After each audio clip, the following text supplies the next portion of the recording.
All right, great. So next, our last thing before lunch is we are going to call up all of our panelists.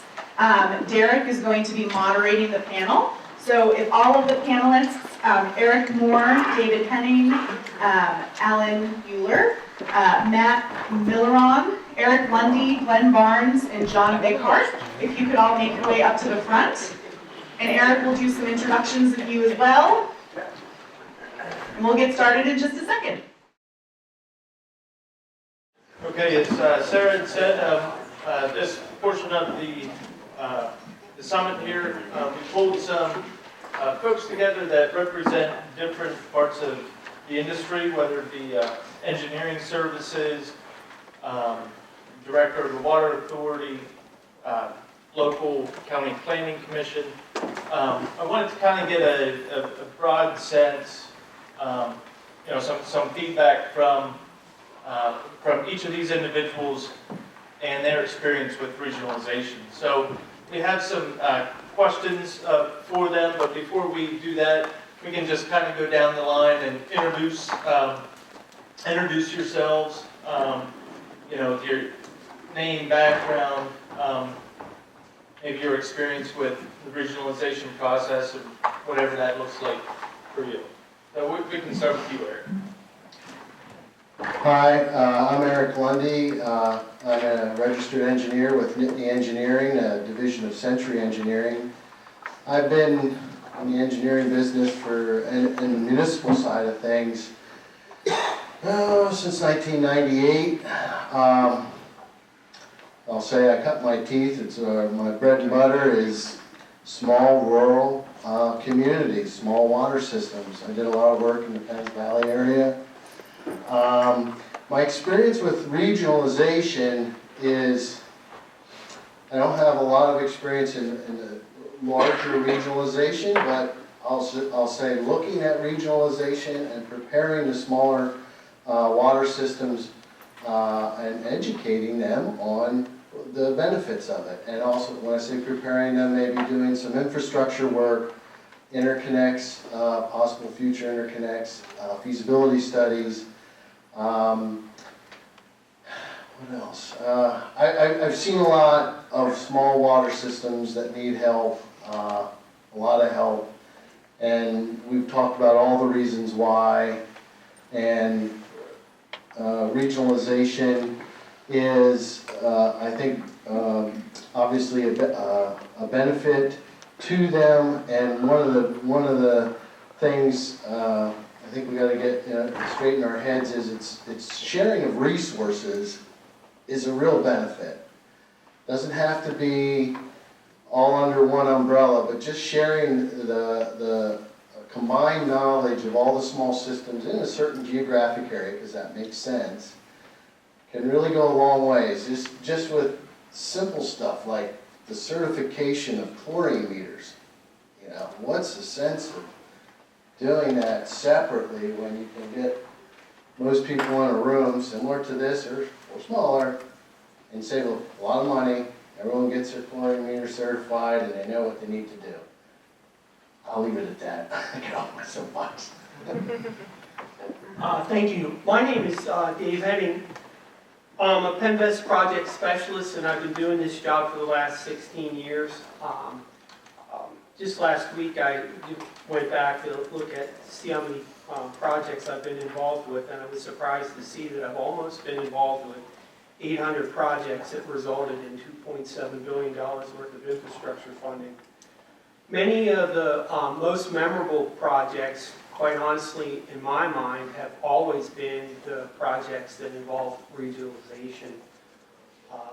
And the thing that I think that's important that I would like to share with this group is that I'm not coming from a region that serves like the Pittsburgh or Philadelphia area. My region, all 26 counties are considered rural counties. Coming from the financial side of the equation, quite honestly, I'm brought into these projects at different stages. Sometimes I can be the guy that gets the phone call from some troubled small system that says, hey, look, we need to do some water. improvements, and then after my initial meeting with them, we sit down and say, hey, you know, is this really a viable option? Maybe we should think about regionalizing with your neighboring community system. But most of the times when it comes to regionalization efforts, we're typically, and when I say we, the different financing groups out there, we're typically brought into the project once the project is through kind of a planning stage. And again, my job is really to help the local officials understand the best policies and procedures through the PENNVEST program that would actually maximize the PENNVEST opportunities. One thing I do want to share with the group, and you know, we kind of heard this all morning long, is that each of these situations are unique. So again, there's no template that we can slap down that'll work for every single project. But the one thing that I would note is that pretty much every regionalization project that I've been associated with have had similar obstacles that they had to navigate through. And in conclusion, probably the thing that I would recommend most is that if you're embarking on a regionalization project is to bring as many people to the process as early and often as possible.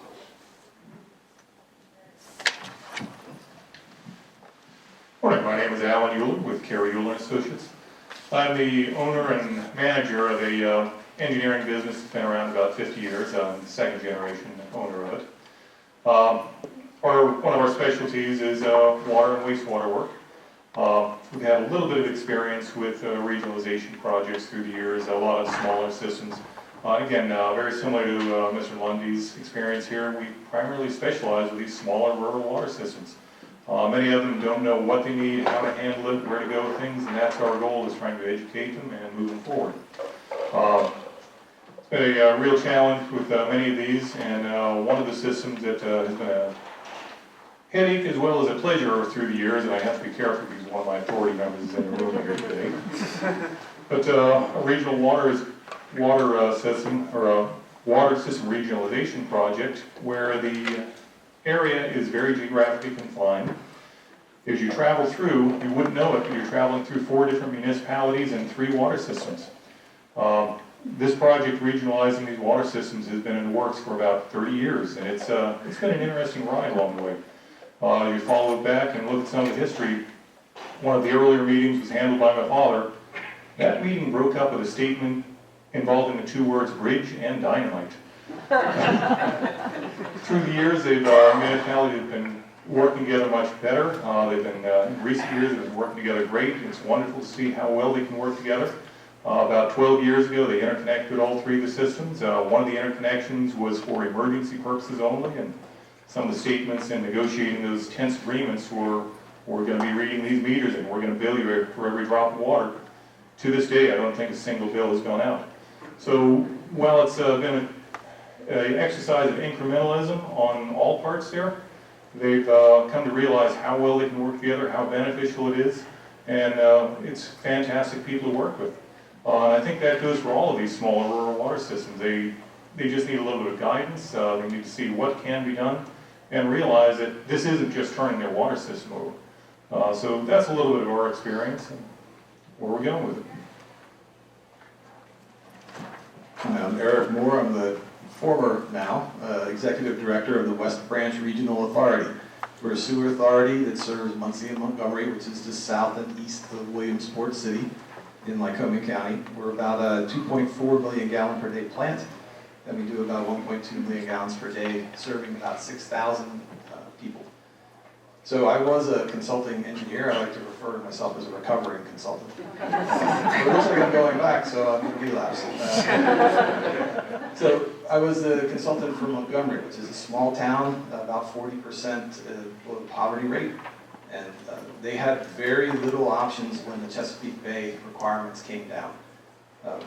Thankfully, I could say, Muncie, the town 5 miles away on the other side of the river, is in the same boat. And so just the a conference, the two engineers, myself and another fellow from ENTEC, got together and we talked about the regional possibilities. Would that be a viable alternative? And it did turn out to be a viable alternative. We did the background math, we presented it to the communities, did a road show. I think we did 12 or 13 individual meetings. But in that process, I think what I learned the most salient point was language matters. It matters a lot because of all the things that you see on the wall here. It's a very personal process for small towns. They take everything personally. So you have to be careful what you say. If you say resiliency and sustainability, they go to sleep. If you say, what are your grandkids going to do in 30 years? You have 2 plants and you keep both of those beat up old plants and you upgrade them just enough to get by. 30 years from now, they're going to have to knock them down and build 2 brand new plants. It's going to be even more expensive. So language mattered a great deal. It was a very trying process. At the same time, I was also helping organize the Tideout Valley Municipal Authority, which now serves a little town called Jersey Shore, about half an hour to the east of here in the middle of the state. And we had the same problems, everything you see on the wall. All those issues were everywhere. But it was an interesting process, and I'd say overall, as long as you have a good team of people, and you need a team, part of the reason I'm now the former executive director is burnout. It's been an incredible 8 years of heavy lifting to go from nothing. Essentially, we had 2 pickup trucks that didn't run, and we all had to use our own tools and our own trucks to keep things going when we became responsible for these 2 beat up old plants, all the way to doing GIS for other communities, to doing an excavation team. So we went the whole route, the whole spectrum of different shared services and intermunicipal cooperation. It's been an interesting ride, but it was very stressful for one person to lead that, and finding enough people, as you say, to be involved is very difficult. And so having that core team from the beginning is probably the most important lesson that I took away. Hello, I'm John Bickhart. I'm the Engineering Services Manager for the Lycoming County Water and Sewer Authority. I'm substituting for our Executive Director, Christine Weigel, who got a state board meeting with workers' comp. I found out that that's an overnight retreat in Bedford Springs, but I still think I got the best. I'm going home to sleep in my own bed tonight. Anyhow, our authority was formed in 1989 by the Lycoming County Commissioners, which creates kind of a unique circumstance for us. We're challenged to provide services, resources, information to anyone and everyone in Lycoming County that might need it. That has kind of evolved into what we call a cafeteria plan of services, and services that we offer on request. We don't go out and have salesmen or anyone else looking to sell our services. We stand ready to perform whatever a municipality wants. And we always seem to get into the question of taking them over, and that is the furthest thing in our mind ever. We have no interest in taking anybody over. We look for creative solutions to solve their problems. We do everything from simply consulting, going out and answering questions, bringing people up to date on things that we know about. We do billing for customers, just billing.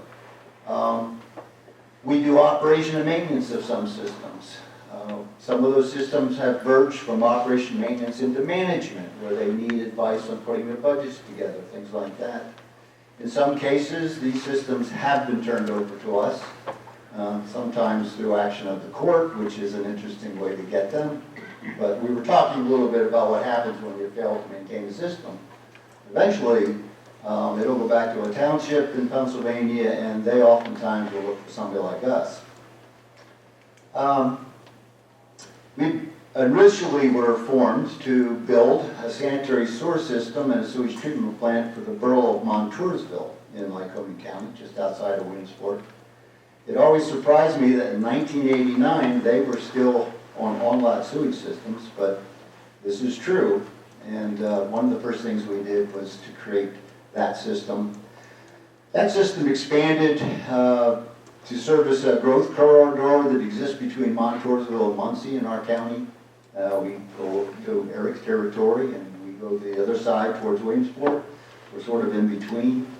So we developed the water and wastewater infrastructure in there. For some reason, when the state legislature said that we, as authorities in Pennsylvania, could also do stormwater, we bit the bullet. Beginning to regret that more and more every day.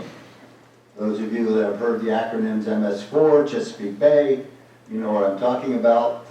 When we started this 4 years ago, I did not have any gray hair. So anyhow, we're a fairly unique authority. We've been living the regionalization from the very beginning.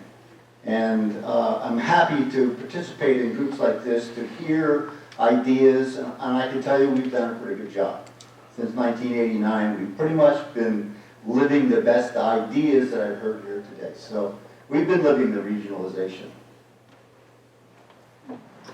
Hello everybody, my name is Glenn Barnes. I am a training and technical assistance provider, and I work primarily with small water systems on financial and managerial issues like rate setting and workforce. I work for a group called Water Finance Assistance based in North Carolina. And interestingly, I found that rate setting and workforce are often driving factors of regionalization. So looking at the needs of communities and shortfalls in those areas, and when I say communities, that includes HOAs and mobile home parks and very small water systems. Often those are drivers of the regionalization process. So I've done training for water systems like an event today on regionalization. I've done some one-on-one work of kind of advising through the process and getting over some of these obstacles that we've talked about. The other thing that I did about 10 years ago is I co-wrote a guide on interlocal water agreements, and in particular, what elements should be included in there and what should definitely be covered. And it was in North Carolina, we got a graduate student to read 200 of them and pull out some good bits of language to put into this guide. But it was a lot based on our experience at the time, the group I was working with. We would get a lot of calls from people who would say, hey, we have an agreement with the next town over to buy water, and they're charging us all this money, and how do we get out of it? And they'd send over a copy of the agreement, and it would be one page with no expiration date. And, what do we do? And, our answer would be beg them to renegotiate the deal. So a lot of my early work in regionalization was actually trying to get the contracts better, and then that evolved into some of the facilitation that we've talked about. Thank you. My name's Matt Milliron, and I work in the Planning and Community Development Office right here in this county, Center County. I'll talk about the community development side of our business first. Our planning office, just like my counterpart here from Bedford County, we administer our county's annual allocation of community development block grant funds. How many have heard of CDBG funds or used CDBG funds for projects? It's obviously federal funds that comes in every county in Pennsylvania, and I'm proud to say that our county commissioners, through various administrations, have made it a priority to fund water and sewer infrastructure projects. Each of us get about $250,000 a year, not a whole lot. You can't do much with $250,000 anymore, but you can sometimes put 2 years worth of funding together and do a project. And when we look at projects in our office, we look at them, when we're evaluating projects, we look at them with what's the potential that there's benefit here to neighboring communities. Is somebody working together here? Is there a way that they could work together? Not necessarily to any type of physical interconnect or agreement, but even simple things. I can think of one community. We bought a camera, a lateral camera for their lateral sewer lines. And the understanding was, yes, we'll buy you this camera, but if any other community wants to borrow it, we're buying it, so we're putting a little caveat on it that they can borrow it and they can use it. Done that a couple times with purchases that we've done. So many times, go to your planning office or whoever's administering the funds in your county and talk to them about these CDBG funds. they are a really good tool to try to upgrade their systems. Talk about the planning side real briefly. In this county, you know, things didn't look real good for the water side of the business back in the early 90s. We all know back in 1986, we had the reauthorization of the Safe Drinking Water Act, and the big one that hit that time was the surface water treatment rule. And we all know what that means. We no longer can just take water out of the river, water out of the stream, put chlorine in it and drink it. We had to either drill wells or fill it. And out of that is where our county got into, is actually where when I got hired, and the county got into a program to try to assist the local communities. We have like 48 different water systems in this county, everything from the State College water system to Penn State, clean down to little communities with 35, 40, 50 customers. That really, where they're located, it doesn't make a whole lot of sense if there's going to be any type of interconnection ever. But there is ways that they can cooperate to save money, to save costs, just like Kerry mentioned. The rule that just came around about a year ago with the calibration on our chlorine analyzers. Our program continued to grow. We did actually form a county-wide authority at one time, never with the intent, like this gentleman said, to take anybody over, only with the intent to try to provide some of these services that could be shared amongst systems. Unfortunately, one of our commissioners took this the wrong way, and after we were in operation about 5 years, kind of shut it down.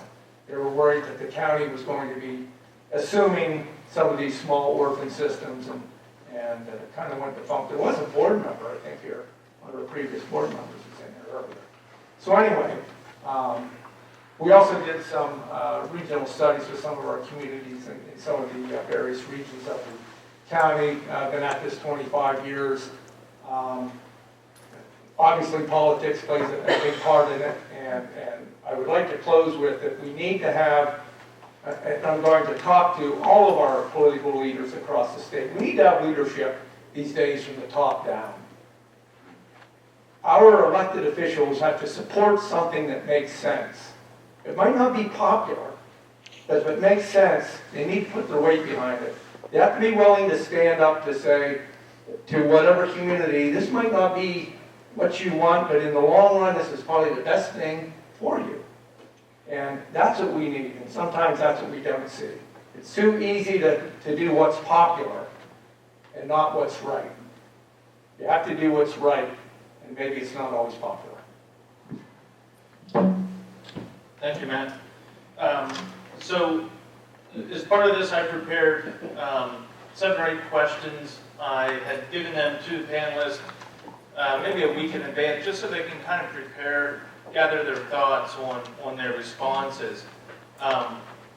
You know, in the introductions that they gave, they already covered some of the questions, and you know, given that we have about 17 minutes yet, I'm just going to ask one question, then we're going to open it up, and any one of you can ask any question they would like to any one of the panelists, or maybe all of them. But what I would like to ask is, and we can just kind of go down the line, doesn't have to be a long answer, but in your experience, what has been the primary driver or incentive for pursuing regionalization in any one of your projects or previous experience? I mean, what can you identify just that one single thing that really pushed that community to look for regionalization?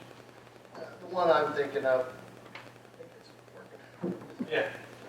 one I'm thinking of, it was just a major infrastructure project. They might have shut up. Oh.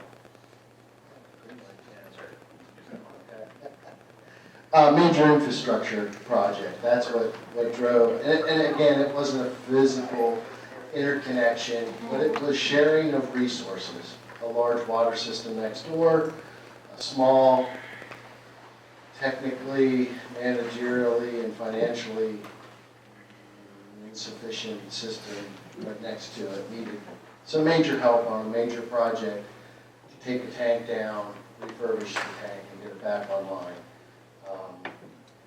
Thank goodness there was a system was on it. It was major infrastructure that pushed that sharing of resources.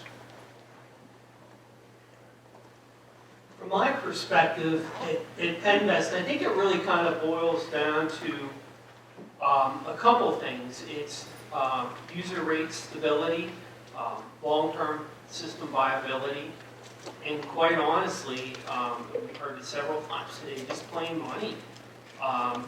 For a troubled system owner, there may be several reasons why they might want to regionalize. Maybe their system's in disrepair. Maybe there's a lack of interest in anybody taking it over. People becoming involved with the system. It could be lack of proper system management. But again, unfortunately, local officials are faced with staggering rate increases. And again, trying to synthesize all this out, what I came to the conclusion is that larger, well-run systems benefit small communities by saving them the expense of having their own system, and the larger system typically benefits by a larger customer base and more revenue. I'm not quite beating a dead horse here yet, but I have to say it just comes down to resources in many cases. Resources on a lot of fronts. Those resources being either water, manpower, or financial. Most of the time when you get these smaller systems, quite often you'll have small systems that are in close proximity to each other. Whether they're interconnected or not really doesn't matter. If they're interconnected, it helps out. They may be able to share the water resources if there's a concern there. If they're not, working together and regionalizing or just having some intermunicipal agreements can save a lot of costs. So why should we have 2 or 3 water systems within a stone's throw of each other, where each of those water systems is paying their own insurance costs? Insurance on the pickup truck, they pay for their own maintenance on the pickup truck. You've got operators. We're all struggling for operators. I believe if you walk next door, you're going to find an awful lot of operators who take a class over there. If you look around, I bet most of them have white hair. So we've got an awful lot of problems, an awful lot of things we need to work together on. If you've got 3 systems, why are we maintaining 3 of everything? We can bring them together, we can work together. You can even structure that in such a manner that we're not getting up control of our own. But that is one of the biggest problems that I see, and one of the biggest things that brings them together to think maybe we need to work with our neighbors, maybe we need to think about how to handle this more regionally as opposed to standing out here on our own. So both of the towns of Muncie and Montgomery had wastewater treatment plants that were literally falling into the ground. And only one of their board members collectively had ever been to their respective treatment plant. They were in pretty much denial about the status of their infrastructure. And so when the Chesapeake Bay initiative came along, that regulation was the tipping point. Because in the absence of another driver or information, you need to have someone yelling at you and telling you you have to do something to make it blunt. But essentially, once we started to look at the process, no one wanted regionalization as the top priority or as the top alternative when they didn't know what the costs were, and they didn't know, the cost of insurance for both of those pickup trucks and everything else that they were paying for.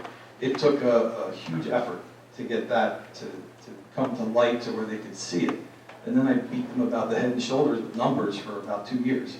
And that worked. Essentially, giving them the numbers and then professionally and gently refuting the craziness that comes with the local politics was vital. And just constantly professionally saying, here's the numbers, here's your choices, what do you choose? It was a real struggle, but that regulation, as much as us in the regulated community don't always appreciate the regulations, that was the tipping point that pushed us into regionalization. One thing I wanted to say before I answer your question has to do with the fact that it's been mentioned that regionalization results in lower costs. That's probably correct for a whole bunch of reasons that were mentioned. However, we have so undervalued this resource that it is never going to be satisfactory to the ratepayers. We have done a horrible job about informing people about the real value of sewer and water facilities. I heard someone say one time that we're some of the few places around the United States where you can actually get up in the middle of the night, tap out a drink of water, and drink it without having to look at it, because you have the confidence that it's going to be in good shape. I'm not sure that's true everywhere in the United States, by the way. Anyhow, going back to the question. This unbelievable increase in regulations, that's never going to stop. You know, I've been talking to our group about believing that somehow someone's going to take care of this. I'm sorry, you're wasting your time. You might as well just bite the bullet and go forward.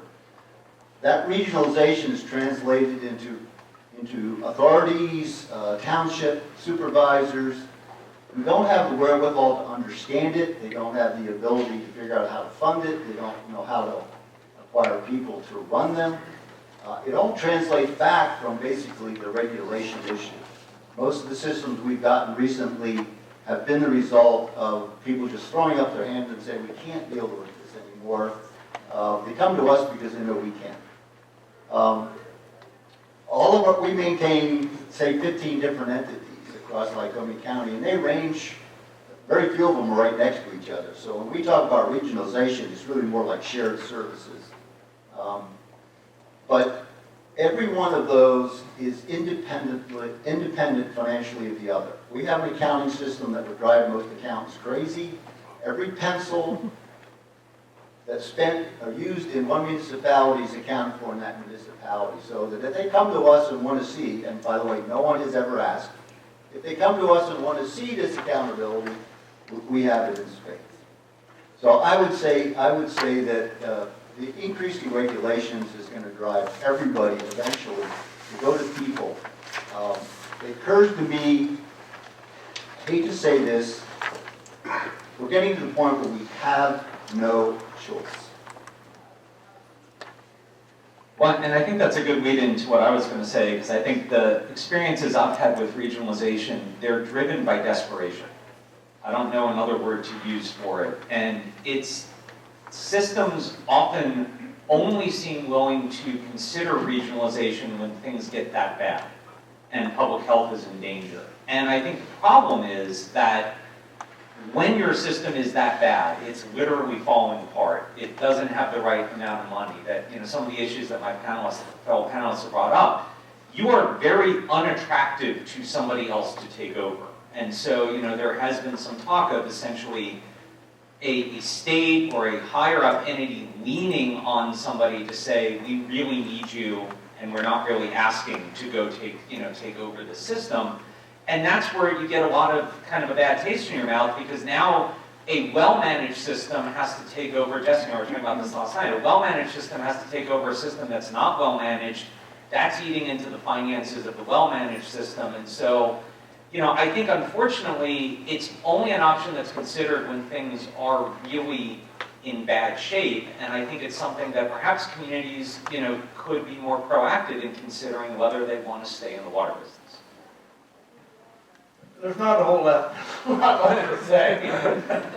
I was basically going to say what you just did. Many times, the communities are in crisis mode. They're reacting to that. They're reacting to a consent order and agreement. They have to have something done by the end of this year. You know, that's what's driving it.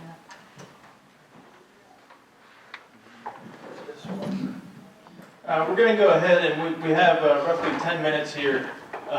Open it up to the audience. If you have a question, raise your hand. I'll be around and hang in the mic. And you'll have to just pass out back and forth. That was dead or something.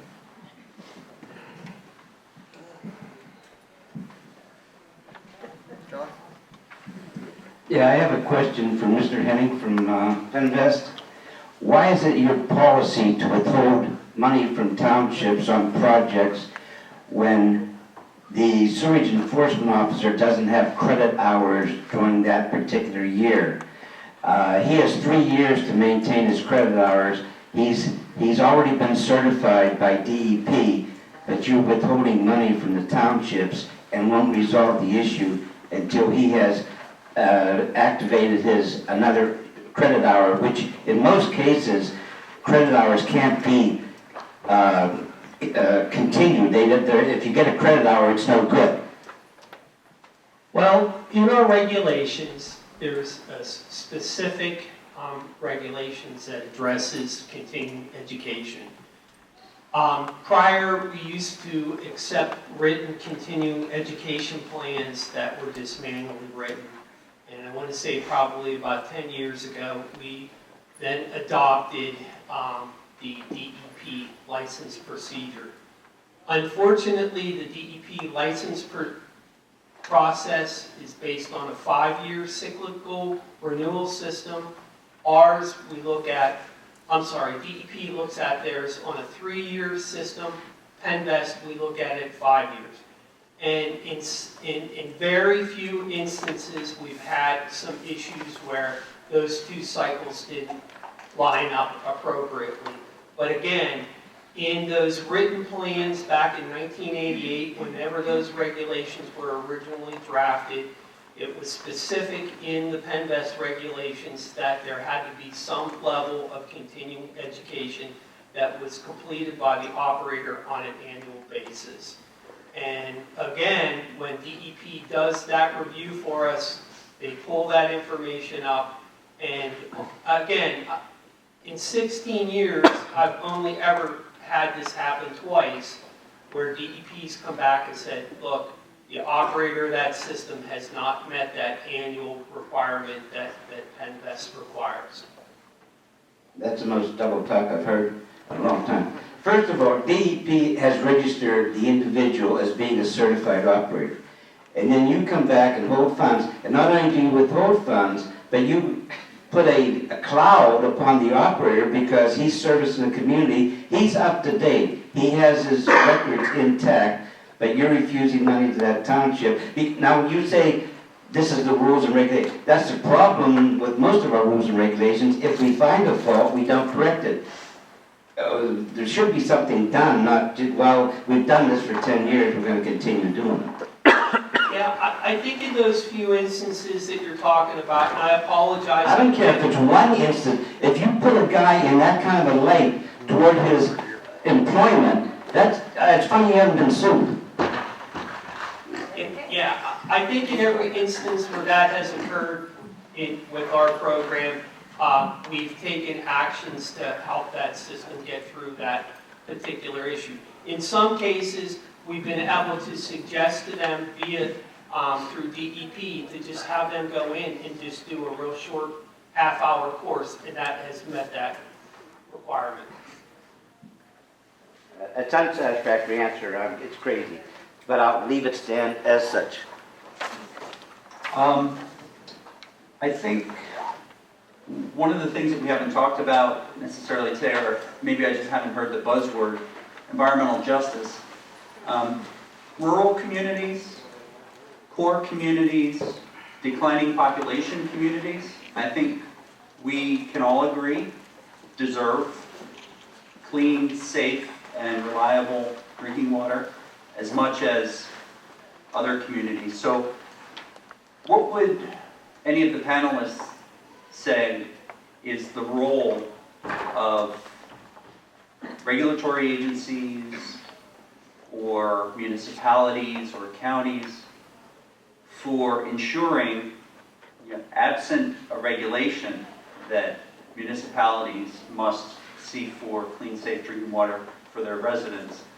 What do you think is the role for many of the partners as far as environmental justice is concerned, and weaving that into the imperative to take action to make sure that even your declining poor rural populations have clean, safe water?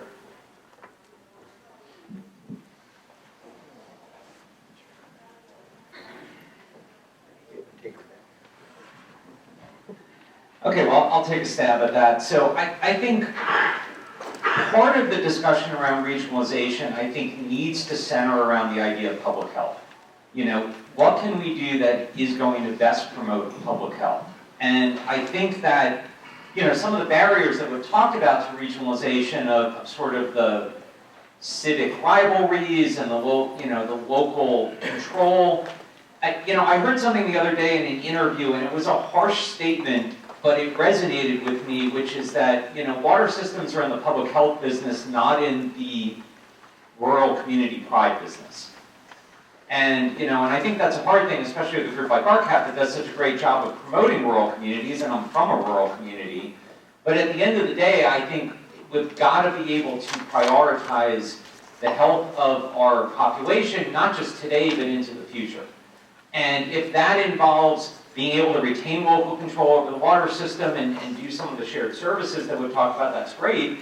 And if it involves selling the system to a group like Pennsylvania American Water or Aqua or whatever the case is, then maybe that's what we need to look at as well. So I think, I think having a mindset where all options need to be on the table with the ultimate goal of long-term public health is going to help drive some of these conversations a little bit better. I'd like to add to that we have, we've worked through an issue that I would consider environmental justice to some degree. We have a local trailer park that has barium in the well water, and it has iron bacteria. So to kill the iron bacteria, which clog up the pipes, you have to fluorinate, which then creates barium chloride, which is hard on the heart and the liver. And it's a park full of retired people and low to moderate income folks. So we looked at, through our operational relationship with Lundy, to extend the water line under the creek and over 1,000 feet to the park. Unfortunately, the system that we have for funding is not well geared for this sort of thing, and it runs into local politics.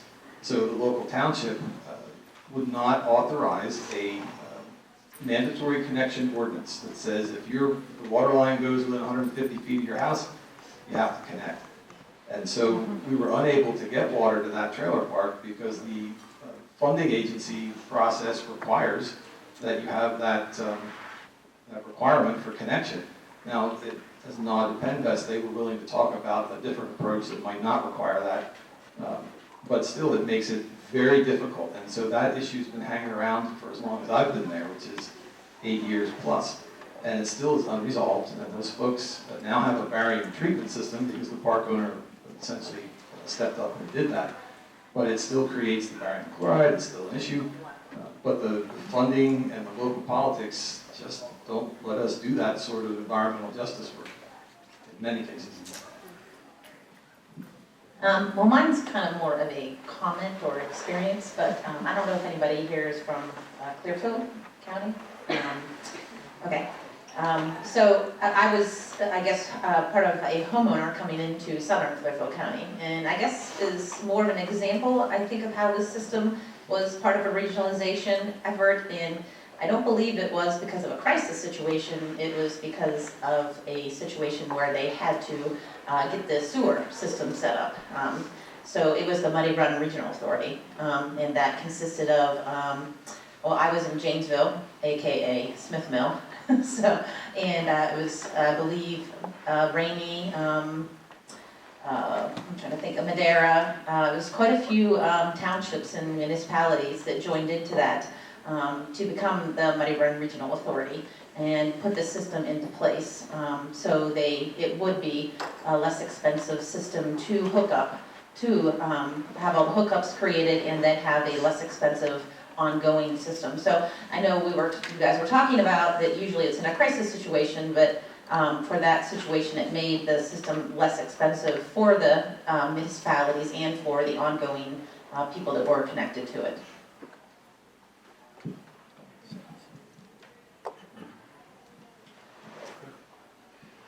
We're going to take one more question. What is your experience with the smaller water and sewer authorities, or just any in general, that have limited education or just knowledge of how leveraging funds work? Or if you experienced that, and how did you overcome that to try to convince them that there's some skin in the game?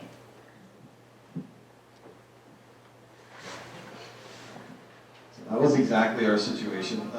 We had established authorities, but they were not, they weren't looking professionally towards the future. They weren't doing any long-term strategic planning. So it was very difficult to explain to them why they had to do things. They thought everything was okay. It's always been done this way, the borough's done it this way forever, it's okay. So the only thing you can do is educate. And that came from the consultants in this case. So we had to, as consultants, convince these boards that they had to look at it.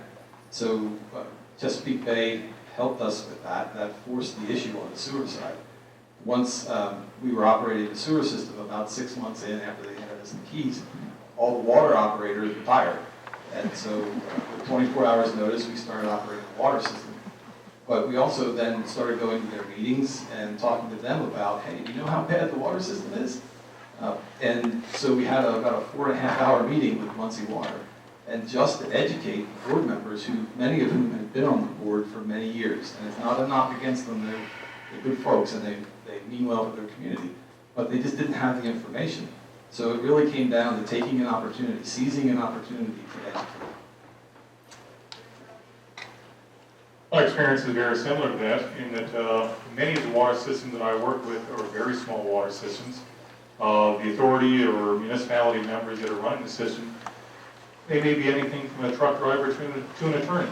They're very good people, most of them very intelligent, but they're intelligent in their own aspects and what they're familiar with.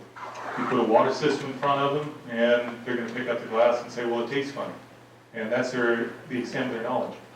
So one of the biggest things that I find is it's just a professional's job. Not only to be the professional to advise them on how we're designing the system, we have to steer them, guide them, educate them on the regulations, educate them on the finances. We're as much a teacher as anything else. Does it happen overnight? Absolutely not. It's a long process. One of the things that I really struggle with many of my authorities is I start talking to them about the plant, and when is the last time you've been out to the plant? Okay? Raise your hand if you have been out to the plant, and all you hear is crickets. So it's a struggle to get them to really become involved, get them out on the ground, get their boots on the ground, show them what they're looking at. So now they at least have some basic understanding of what the system is. Then you have to keep working with them, educating them, and that's a large portion of it. So people think that the engineers is the guys that design it, here's how you handle the large end of it. We also have to work with them and educate them and guide these small authorities. Here's a final word, call RCAP. Aw, thanks. So that's all we have time for now, but all of these great folks will be here for most of the rest of the day. So take the opportunity during lunch, breaks, other conversations to chat with them, pick their brains. So if everyone could give them a big round of applause.